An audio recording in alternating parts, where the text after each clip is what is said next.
साल का दूसरा चंद्र ग्रहण शुक्रवार यानी रात को लगने जा रहा है।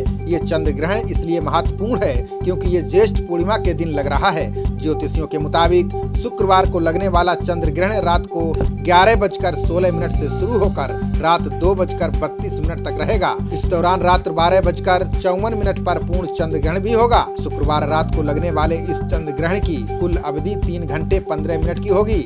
11:16 से लगने वाला चंद्र ग्रहण वास्तविक चंद्र ग्रहण नहीं होगा, यह एक उपछाया चंद्र ग्रहण होगा। उपछाया चंद्र ग्रहण को भारत में धार्मिक लिहाज से ज्यादा प्राथमिकता और मान्यता नहीं दी जाती है। इस दौरान सिर्फ सावधानी बरतना जरूरी है। उपछाया चंद्र ग्रहण तब होता है जब सूरज और चंद्रमा के बीच पृथ्वी घूमते हुए आती है, लेकिन ये तीनों एक सीधी लाइन में नहीं होते। ऐसी स्थिति में चांद की छोटी सी सतह पर अम्र यानी छाया नहीं पड़ती है। पृथ्वी के बीच से पड़ने वाली छाया को अम्र कहा जाता है। चांद के शेष हिस्से में पृथ्वी के बाहरी हिस्से की छाया पड़ती है, जिसे उपछाया कहा जाता है। इससे पहले 10 जनवरी को साल का पहला चंद्र ग्रहण लगा था, वो भी उपछाया चंद्र ग्रहण ही था। ज्योतिषियों के मुताबिक इस ग्रहण का भारत में प्रभाव नहीं है। ऐसे में इस ग्रहण के दौरान सूतक काल नहीं माना जाएगा। इस चंद्र ग्रहण को आप टेलीस्कोप के जरिए देखें तो बेहद खूबसूरत दिखाई देगा। चंद्र ग्रहण या फिर सूर्य ग्रहण के दौरान कोई भी धार्मिक कार्य या फिर भगवान के दर्शन नहीं किए जाते हैं।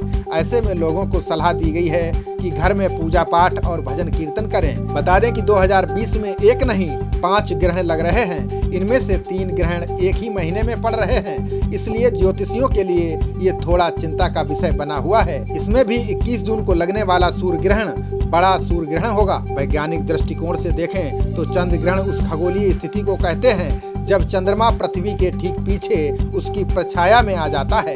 ऐसा तभी हो सकता है जब सूर्य, पृथ्वी और चंद्रमा इस क्रम में लगभग एक सीधी रेखा में अवस्थित हो। इस ज्यामितीय प्रतिबंध के कारण चंद्र ग्रहण केवल पूर्णिमा को घटित हो सकता है। चंद्र ग्रहण का प्रकार एवं अवधि चंद्र आसंधियों के सापेक्ष चंद्रमा की स्थिति पर निर्भर करते हैं।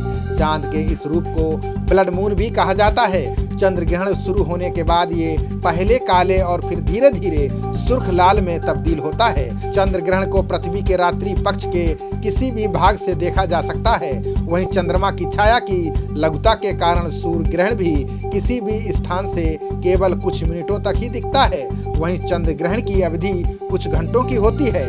इसके अतिरिक्त चंद्र ग्रहण को सूर्य ग्रहण के विपरीत आंखों के लिए बिना किसी विशेष सुरक्षा के देखा जा सकता है। चंद्र ग्रहण की उज्ज्वलता पूर्ण चंद्र से भी कम होती है। वैदिक ज्योति के अनुसार ग्रहण लगना अशुभ माना जाता है, इसलिए ग्रहण की अवधि के दौरान अनेक शुभ कार्य करना वर्जित माना जाता है। खबरों का सिलसिला जारी रहेगा, देखते रहिए जनप्रवाद। नमस्कार।